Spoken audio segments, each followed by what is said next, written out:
Putin just made one of the most insane decisions in modern military history. He has taken Russia's tank units, the men who have trained their entire careers to operate the most powerful armored vehicles on Earth, and he is sending them into one of the deadliest battlefields in the world, without the tanks.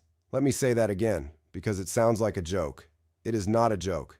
Russia's tank battalions are now going into combat on foot, on quad bikes, on motorcycles, with zero armor, zero protection, and they are dying in enormous numbers because of it. Now you might be wondering, how does something this insane even happen? How does the most tank-heavy military in the world end up stripping tanks from its own tank crews? The answer is a story of fear, catastrophic losses, and a war machine that is quietly eating itself alive. And here is the most disturbing part. There is a twisted logic behind this decision. A logic that tells you everything you need to know about where Russia's military actually stands right now. Not where Putin claims it stands, but where it actually is. Stay with me, because by the end of this video, you will understand exactly why Russia is crumbling from within. And you will see why Ukraine's strategy is working better than almost anyone in Western media is willing to admit.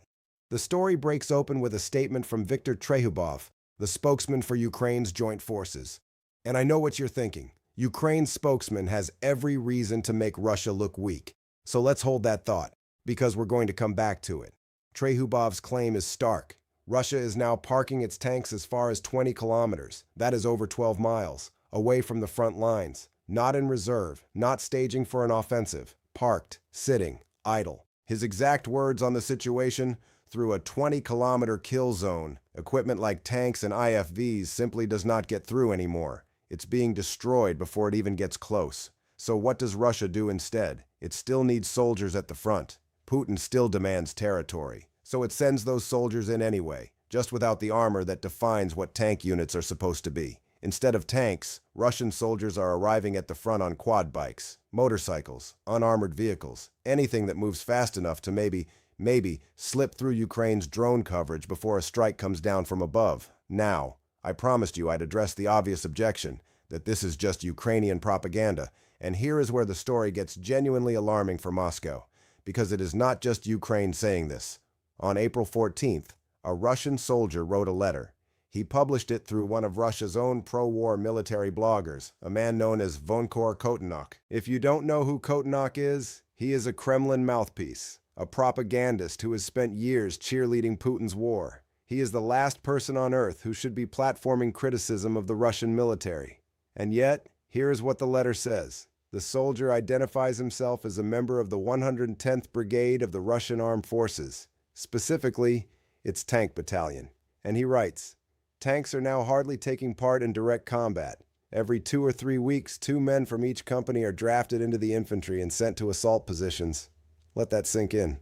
Tank crews, drafted into the infantry, sent to assault positions, on foot. He goes further.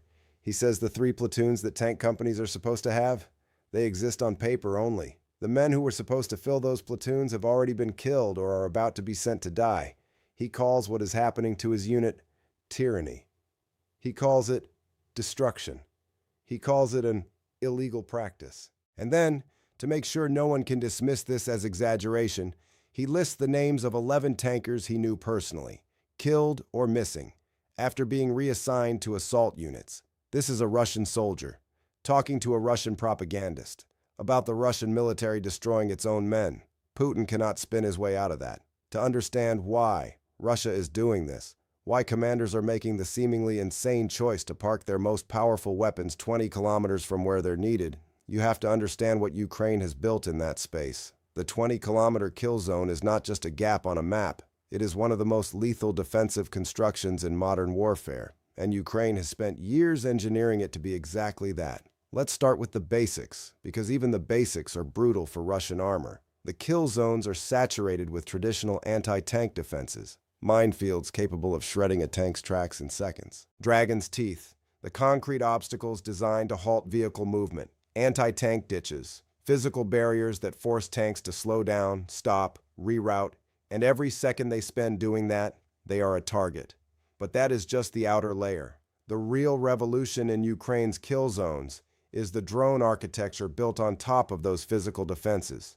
Ukraine has deployed a layered system of reconnaissance drones flying high above, constantly surveilling everything that moves inside the kill zone. The moment a tank enters that space, the recon drones identify it, track it, and signal the strike drones. FPV drones, fast, cheap, extraordinarily accurate, come down from above. The hit rate? Ukraine reports FPV drones are connecting with their targets more than 80% of the time on open roads, and it is getting worse for Russia. Ukraine has continued to deepen and expand these kill zones, adding single-soldier positions because drones and robots can provide enough surveillance and fire support that one human in a reinforced position can effectively control a section of terrain that would have previously required a full squad.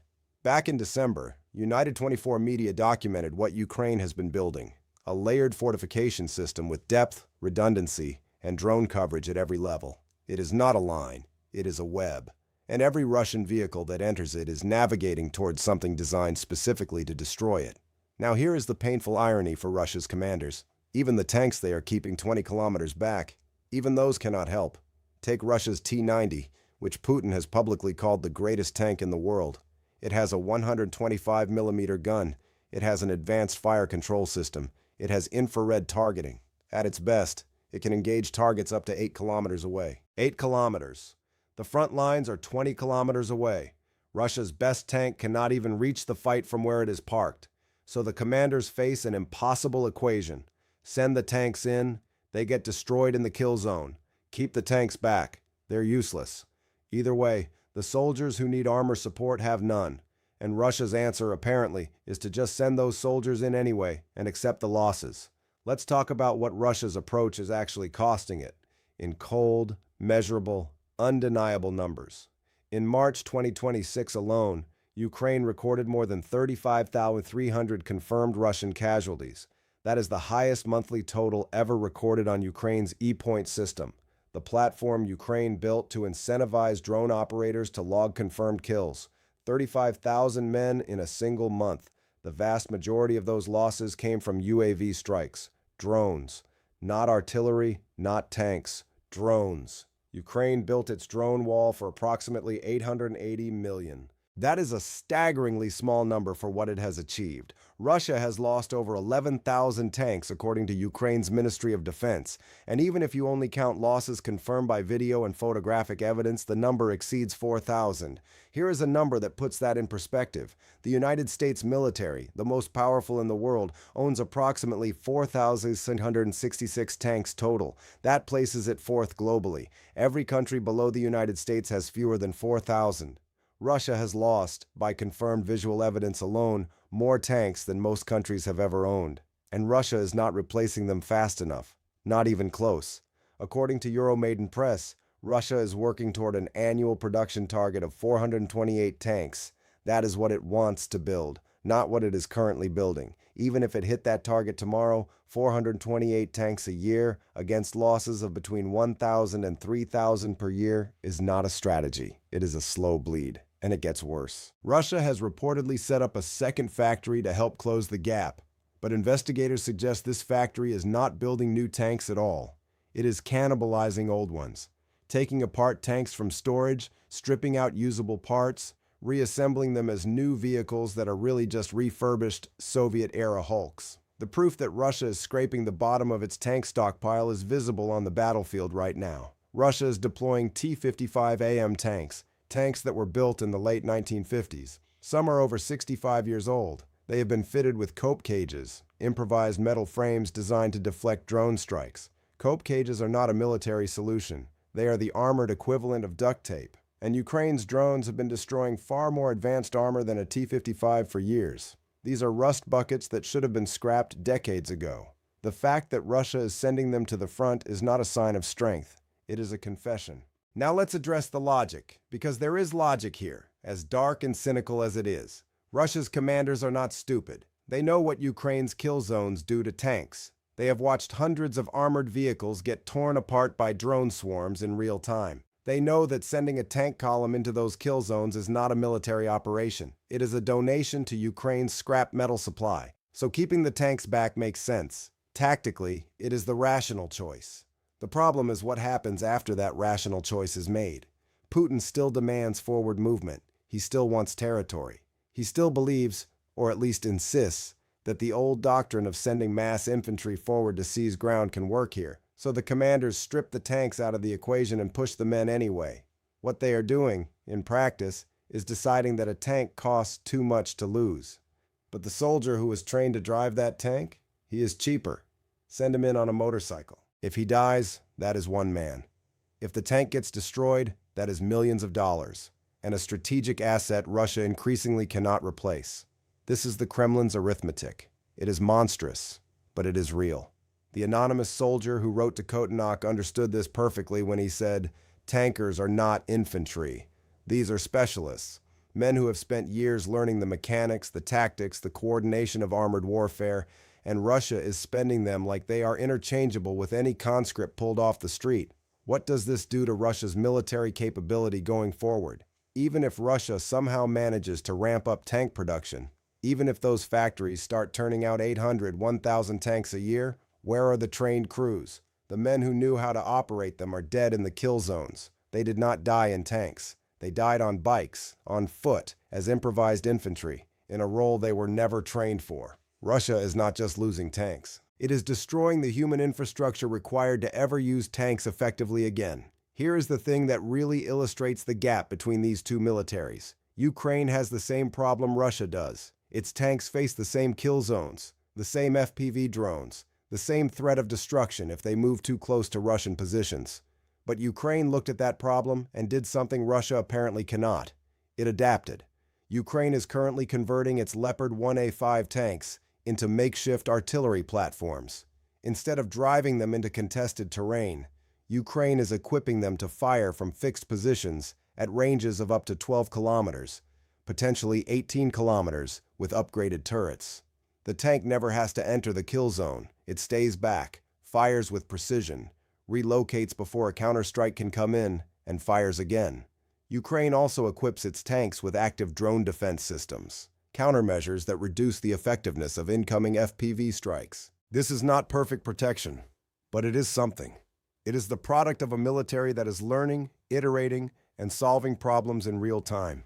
Russia's answer to the same problem is to take the tanks off the battlefield entirely and send unprotected soldiers in their place. That contrast is the entire war in miniature. One side innovating under pressure, one side cannibalizing its own force to maintain the appearance of forward momentum.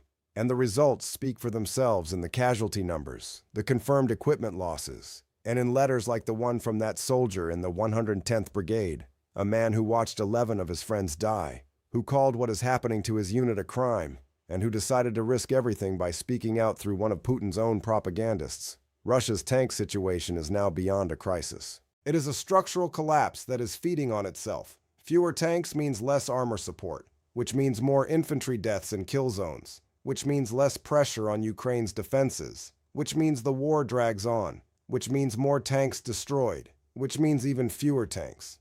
There is no obvious exit from that loop without either a fundamental change in tactics, which Putin's ego appears to prevent, or a level of production capacity Russia does not currently have and cannot quickly build. Meanwhile, Ukraine keeps refining the kill zones, keeps building the drone wall, keeps converting outdated armor into useful platforms, keeps recording the highest monthly kill tallies in the war's history. If you want to understand what is happening on the other side of this equation, Ukraine's Leopard tanks are not just being adapted, they are making history. A record has been broken in tank-on-tank combat that nobody saw coming, and the details are extraordinary. That video is up next. Make sure you subscribe so you don't miss it.